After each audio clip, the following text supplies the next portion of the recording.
So the first thing we're going to do is cut out the inside of the top of the can. I prefer to use a fixed blade knife with a thicker blade. That gives you more control, makes it easier to cut through the top.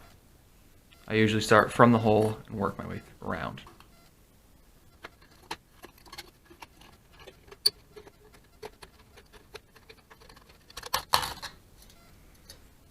So once it has been cut through, it looks just like that.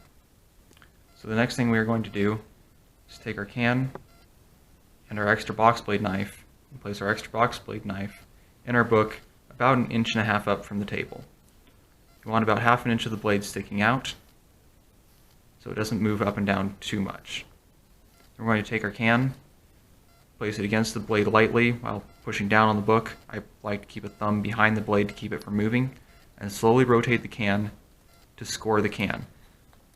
Rotate the can around 3 or 4 times to get a good score on the can.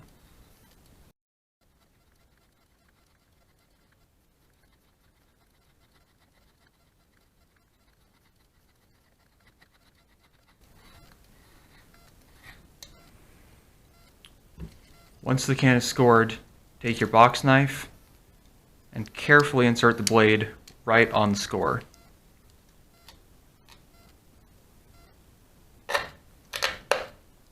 Puncture through the can, take your blade out, and use your thumb on the inside of the score, not towards the bottom, but towards the long section of can.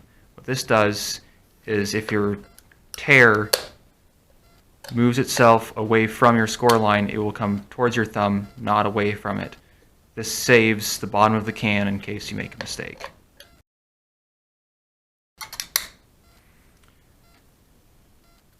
The more time and patience you use to score the can before you try to tear it, the cleaner the tear will be. So for the upper part, first thing we're going to do is open our book, and we're going to move the blade up about 1/8 of an inch and then clamp it back down. This will make our top just slightly taller than the middle. We're going to do the same process and pay special attention to keep the score line clean and only use a very light pressure because the top of the can is no longer supported.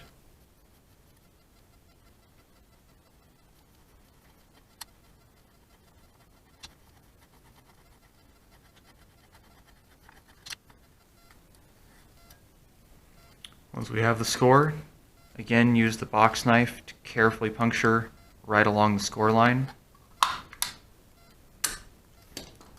And then use your thumb to tear along the score line.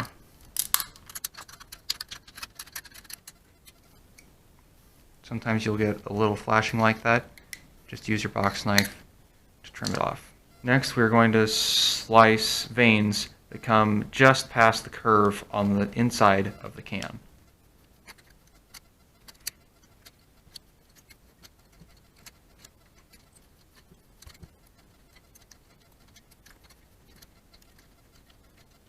Now you just simply flip it over, place it in the base of the stove. You may have to help it a bit.